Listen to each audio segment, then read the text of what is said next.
자, 우리 부부 어디까지 공유해야 하나. 첫 번째 차트 봤고요. 이제 두 번째 차트 넘어가 볼게요.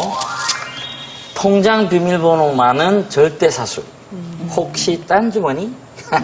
뭔지 아시겠죠? 네. 요건 허은아 씨가 사연을 좀 네, 처음에 너무 멋있게 읽으셔가지고 저는 여자니까 여자답게 읽겠습니다. 네. 결혼한 지 5년차 주부입니다. 제가 원래 셈도 느리고 까먹기도 잘해서 남편이 모든 경제권을 가지고 있어요. 전 큰 불만 없고요. 근데 얼마 전에 갑자기 현금으로 목돈을 쓸 일이 생겨서 급한 김에 남편 통장에서 빼려고 비밀번호를 알려달라고 했더니 너무나 당연한 듯이 싫다고 하는 거예요. 급하다고 하니까 오히려 일 처리를 왜 그렇게 하냐면서 저한테 화를 내는 겁니다. 순간 이상한 생각이 들었습니다. 혹시 나 모르는 빚이 있나? 아니면 딴 주머니를 차고 있는 건가? 통장 비밀번호를 절대 가르쳐주지 않는 이유가 뭘까요? 제 경우는 사실 뭐 저는 사업을 하고 있기 때문에 생활비를 딱 떼서 줍니다. 그러면 그 생활비를 가지고 알아서 살고 전 전혀 터치 안 해요. 그러고 통장에 얼마가 있는지 전혀 몰라요. 아내 역시 제 통장에 돈이 얼마가 있는지를 모르고 제가 어느 정도의 규모로 사업을 하고 있는지도 몰라요. 아, 근데 다 공유로 하신다면서요? 그러니까 뭐 사람 살면서 하는 얘기들은 다 공유하는데 제일 중요한 돈 문제는. 돈 문제는 아이고. 아니 그게 아니라 돈 문제를 서로 관여하면 더 피곤해질 것 같아서 그러니까 자기가 생활하는데 살림하는데 자기가 주인공이 되고 밖에 일하는 데는 내가 주인공이 되고 그렇게 해서 각자가 정리를 각자 하고 정리하고 돈은 대신에 형님이 가지고 계시고.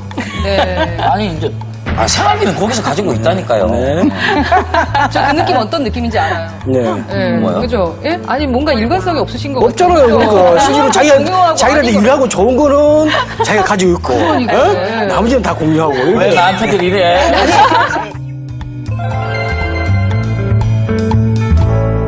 근데 우리 정미화 선생님은 네. 어떠세요? 저는 결혼해서부터 지금까지 돈 관리를 전부 제가 해요. 우와 이 집하고 정반대시네요. 그러니까. 네.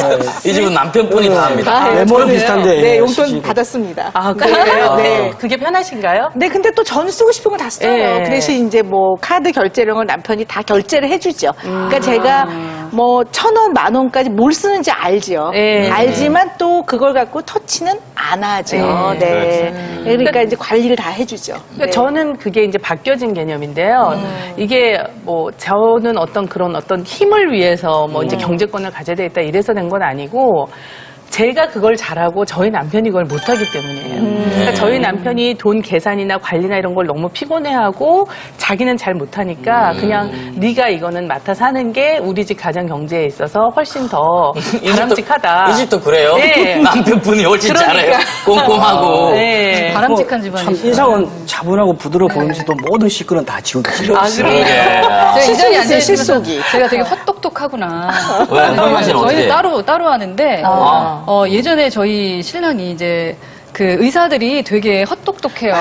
그래서 보증을 서줬다가 보증을 그거, 서줬다가 그렇죠. 어느 날 그 집에 통첩이 왔는데 네. 빨간 딱지 있지 않습니까? 네네. 그게 이제 집에 곧 온다라는 그게 왔어요. 네, 근데 그동안에 얘기를 안 해줬어요, 저한테. 그러니까 사실은 그 1년 전에 어떤 게 있는데 그걸 하면 대박을 치고 돈을 벌 것 같다는 겁니다. 그래서 투자하셨구나. 그냥 하는 일이나 열심히 하자.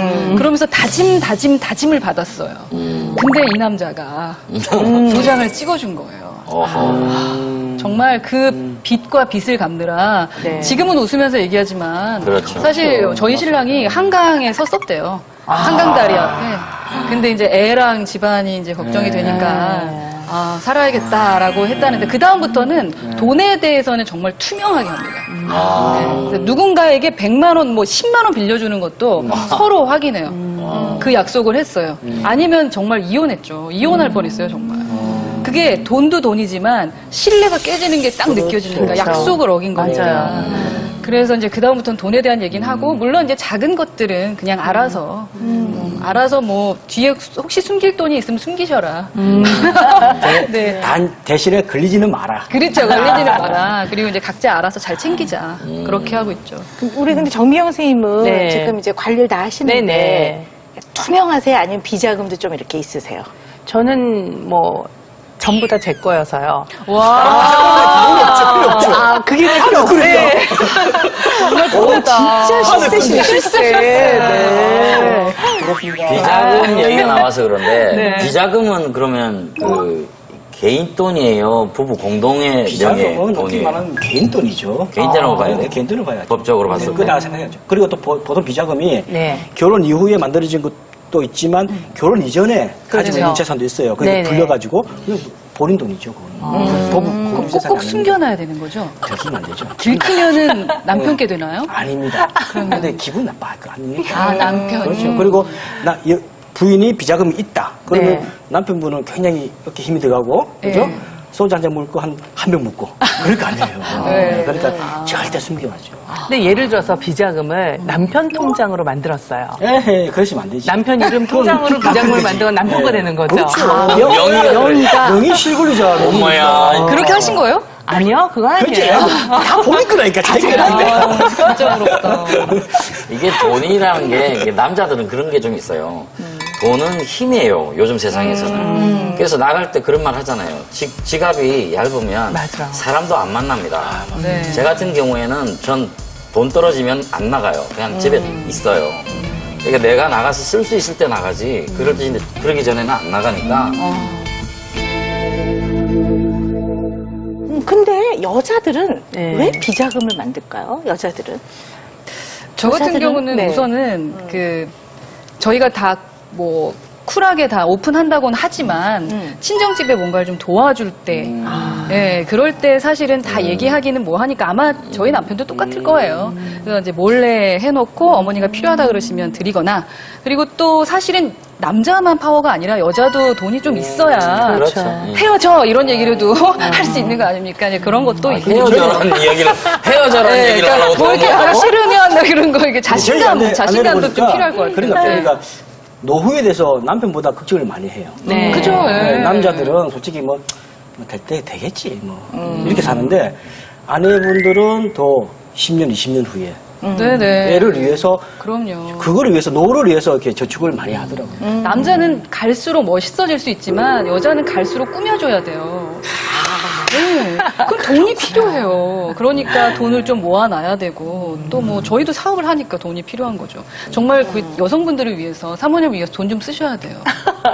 근데 여자들한테 있어서 제가 보기에는요, 이 돈이 자존심인 것 같아요. 네, 특히 외벌이인 맞아요. 경우에는. 외벌이인 경우에 이제 물론 남편이 필요하면 말해 그러지만 사실은 여자들이 일일이 또 다 타서 쓰는 게 어떨 땐 좀 맞아, 맞아. 치사해요.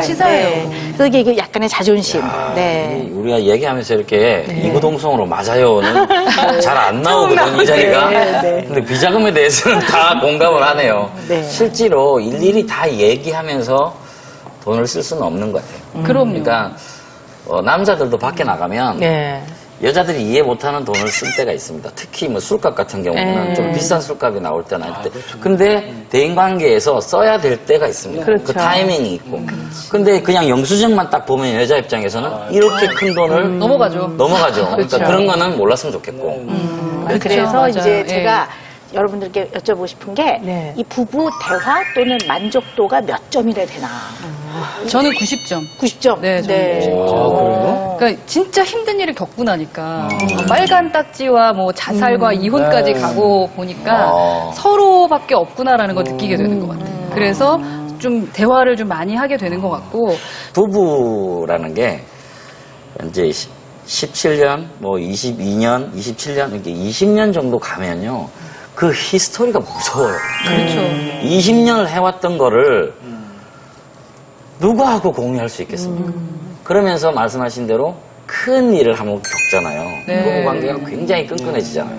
제 같은 경우에는 지적장애가 있는 아이를 같이 키우고 지금도 우리는 그 아이를 위해서 열심히 노력하고 있기 때문에 네. 거기서 오는 어떤 그 끈끈함은 좀 강력한 힘이 있는 것 같아요. 세상에서 가장 가깝지만 또 좀 멀어질 수도 있고 섭섭할 수도 있는 사이가 바로 부부가 아닐까 생각합니다. 궁금하기도 하고 관심도 있지만 때로는 뒤져보고 싶은 마음도 있을 텐데요. 뒤져보고 훔쳐보기보다는요, 좀 싸우더라도 서로 소통을 하고 지내는 게 더 바람직하지 않을까 싶습니다. 부모 광장 오늘 마치겠습니다. 안녕히 계세요. 감사합니다.